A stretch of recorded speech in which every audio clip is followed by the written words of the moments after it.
All right, let's get right into it. We're talking about VeChain, and they've just dropped, well, one of the biggest updates in their entire history. It's called Hayabusa. And I'm not kidding, this is not just some little tweak. This is a whole new system, a new economy, a brand new roadmap. It changes everything. So, what's the deal? So, to really get why this Hayabusa thing is such a big deal, you gotta look at what was happening right before. The crisis that forced their hand. Back in 2025, some serious alarm bells started ringing. One specific number came out, and it was bad. We're talking about the project's treasury, their war chest for building and growing, and it had taken a massive hit. Yep, down over 20%. Just think about that. That one number, man, it just sent a shockwave of fear and, a ton of uncertainty through the whole community. And it was a huge red flag that there was a much bigger problem brewing. And see, that treasury drop, it wasn't just a one-off problem. Nope. It was actually just one piece of what you could call a perfect storm that was just hammering the network. And all that pressure meant they had to do something big, something radical.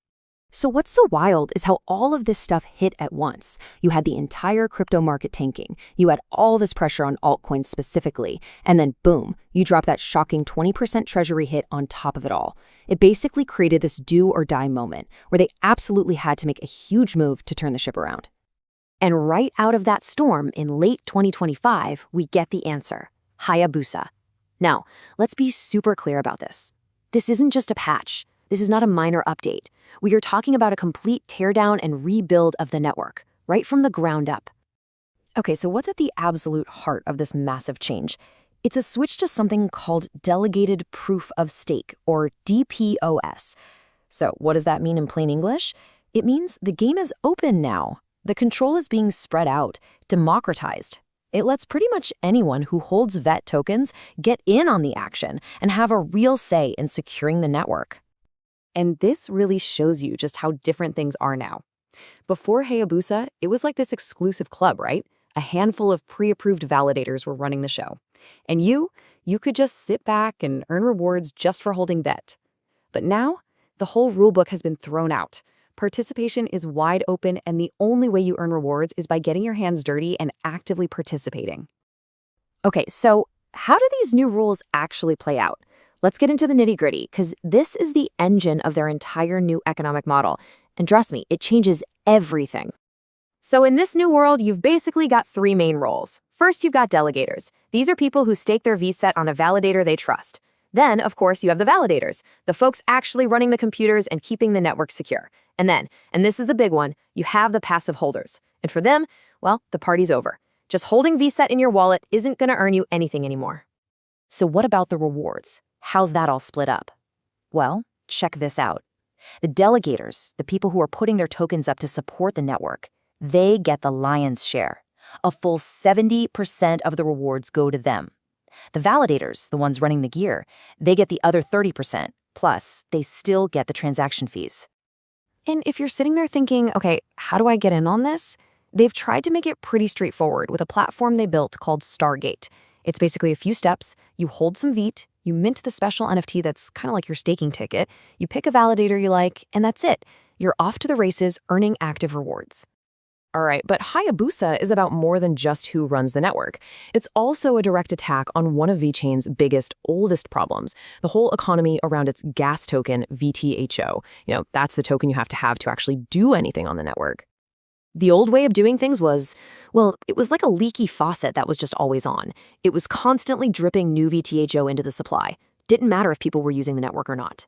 And that, as you can imagine, just created this constant downward pressure on the token's price. Hayabusa is designed to shut that faucet off. For good. And here's the clever way they do it. The new model is called use to mint. Pretty simple, right? It means new VTHO is only created when the network is actually being used.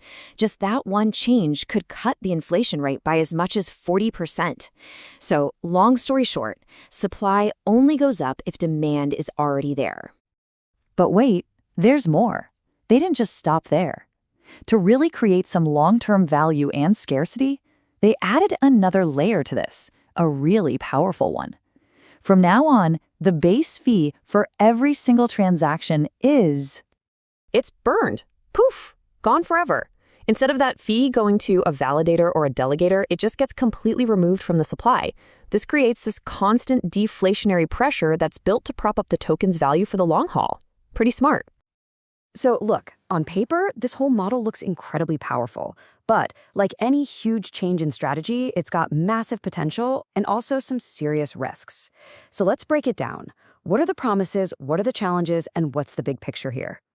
The upside here is pretty compelling. You're looking at a network that's way more decentralized and secure. It's got incentives that actually reward the people who believe in the project. And, this is huge, it's also designed to be compliant with the EU's big MiCA regulations. That's a massive deal.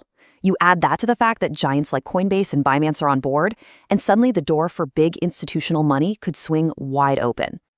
But let's keep it real. The challenges are no joke. For one, the new system is definitely more complex, and that might scare away some newcomers. They also have a bit of a hill to climb to regain trust after that tough stretch. But honestly, the real test, the ultimate test, is adoption. I mean, you can have the most amazing engine in the world, but if nobody's building cars with it, what's the point? And that all brings us to their roadmap for the future. Right now, we're in the Hayabusa phase. This is them laying the foundation. The next step is called Galactic, and that's all about adding things like dynamic fees and better tools for developers. And the end game, that's Intergalactic, which is all about making VeChain totally interoperable with other blockchains by 2026. Founder Sunny Liu has made it clear this is a long-term play. So here we are. After this complete rebirth of the network, it all comes down to one massive question. Is this transformation going to be the spark that VeChain needs to jump back into the ring as a top contender? Or is it just too little, too late, especially when you've got rivals who are already way ahead in the adoption game? Well, that's the billion-dollar question, isn't it?